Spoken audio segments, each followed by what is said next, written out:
अभी अभी आपने देखा होगा कि जो पश्चिम बंगाल में हाईकोर्ट की तरफ से बेहद सख्त टिप्पणी और सख्त लहजे में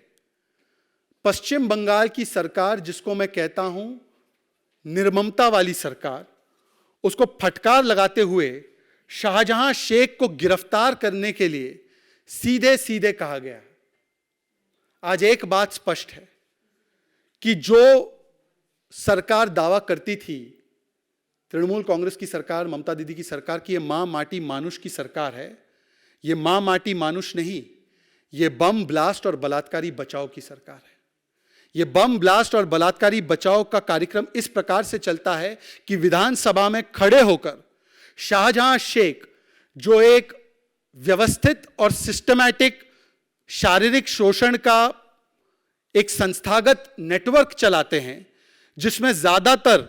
प्रताड़ित की जाने वाली कम उम्र की हिंदू महिलाएं हैं, अनुसूचित जाति जनजाति से आने वाली महिलाएं हैं, उसके बचाव में ममता बनर्जी से लेकर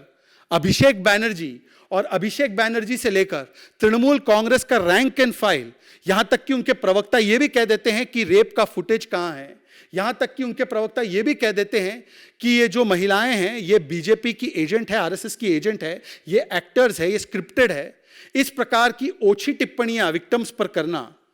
आज कोर्ट ने जो टिप्पणियां की है, कोर्ट ने जो फाइंडिंग और आदेश दिया है, मुझे लगता है कि तृणमूल कांग्रेस नहीं, टीएमसी की सरकार आज तानाशाही मुझे चाहिए और तालिबानी मानसिकता एंड कल्चर वाली सरकार बन चुकी है। तानाशाही मुझे चाहिए इसलिए कहता हूं क्योंकि जब इन महिलाओं के विषय में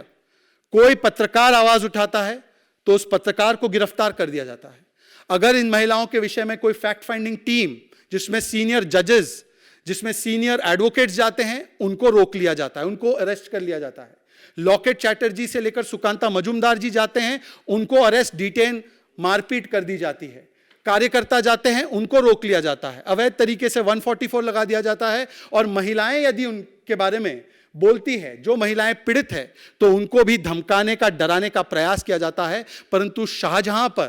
कोई आंच ना आ पाए, शाहजहां गिरफ्त में ना आ पाए, इसीलिए 50 से अधिक दिनों तक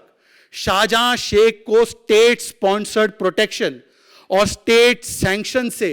उसको पेट्रोनेज देने का जो काम किया गया है, आज इस काले कारनामे और इस काले कर्मों पर हाई कोर्ट की एक बड़ी फटकार लगी है।